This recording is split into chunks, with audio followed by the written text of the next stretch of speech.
Hi, welcome to Import. In this video, we'll move on to the next unit of cost accounting, that is labor, unit 3.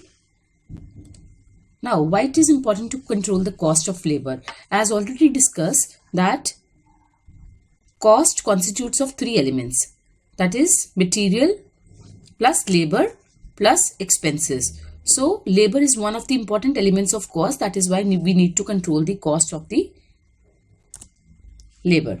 So, I'm going to write here, cost comprises of three elements, that is material plus labor plus expenses. So labor being one of the important element of cost, that is why we need to control the cost of labor. Now labor is divided into two parts, that is direct labor and indirect labor.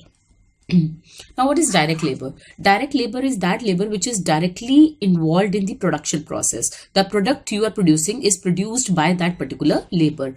So the example of direct labor is wages paid to workers or the laborers. Now we have indirect labor. Indirect labor is any other labor available in the factory, whether it is a low class or it belongs to a high class employees. The example of indirect labor is salary of a supervisor, wages paid to foremen, or salary paid to clerks. Even if we are paying remuneration to the director, that is the part of indirect labor. So only the labor which is engaged in the production process is an example of direct labor.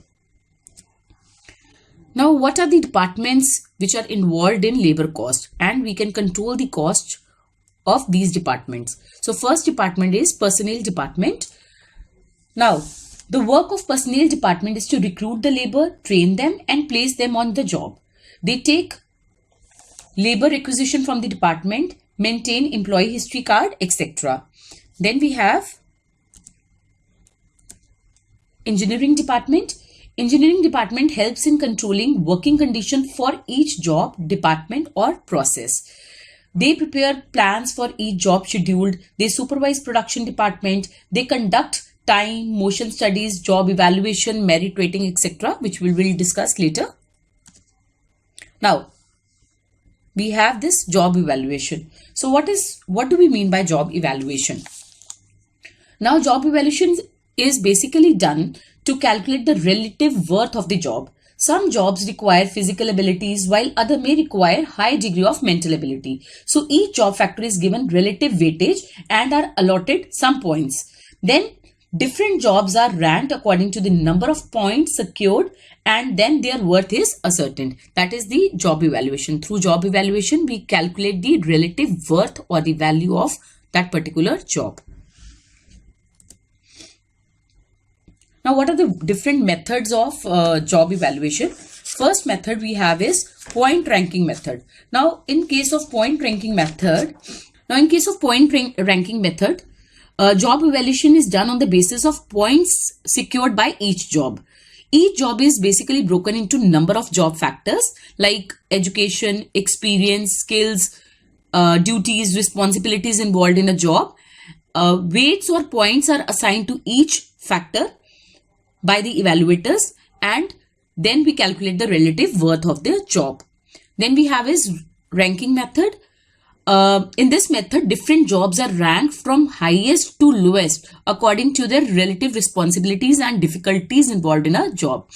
The ranking is basically done by the experts within the organization on the basis of their observations.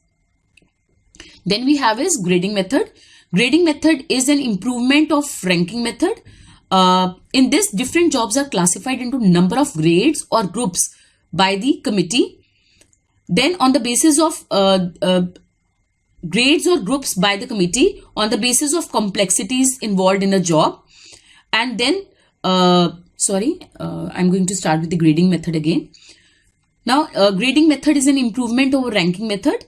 According to this, the different jobs are classified into number of jobs or groups by the committee on the basis of duties, skills involved in the job.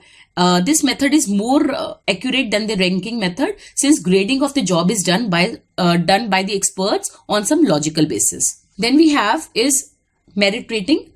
Now, what is merit rating? Merit rating includes appraisal of merits of an employee on the basis of quality or quantity of work done reliability, integrity, discipline, knowledge, etc. So in case of job evaluation, we calculate the relative worth of the job, while in case of merit rating, we calculate the relative worth of a employee or a person who is doing the job. So here are some differences between job evaluation and merit rating. First, job evaluation is the assessment of relative worth of job, while merit rating is assessment of relative worth of an employee. Job evaluation helps in establishing a rational wage and salary structure, but merit rating helps in fixing fair wages according to their efficiency or according to their performance. Job evaluation brings uniformity in the wage structure, but merit rating aims at providing fair rate of wages to different workers on the basis of their performance or on the basis of their efficiency. Then engineering department also conduct time and motion studies. Now, time study involves determination of standard time for doing a job. That is, after considering their training and skills, we determine the standard time which is required for doing a particular job. And in case of motion study, it involves determination of standardized or best method for performing a job. It basically helps in the elimination of waste movements, which may result in fatigue for the employees. Now, next we have is timekeeping department. Timekeeping department maintains the attendance record of the employees. They are concerned with the time in time and the out time of the employees. Also, they maintain job time records, idle time card, etc. for their employees. Next is payroll or paymaster department. Paymaster department is responsible for payment of salaries and wages to the employees on time. So we can see some points here. That is, it is concerned with the computation of wages of workers computation of wages earned by each worker, and they pay the salaries and wages to the workers. And the last is cost accounting department. Cost accounting department is responsible for recording all the entries in respect of wages paid to the direct or indirect labor. So recording part is done by the cost accounting department.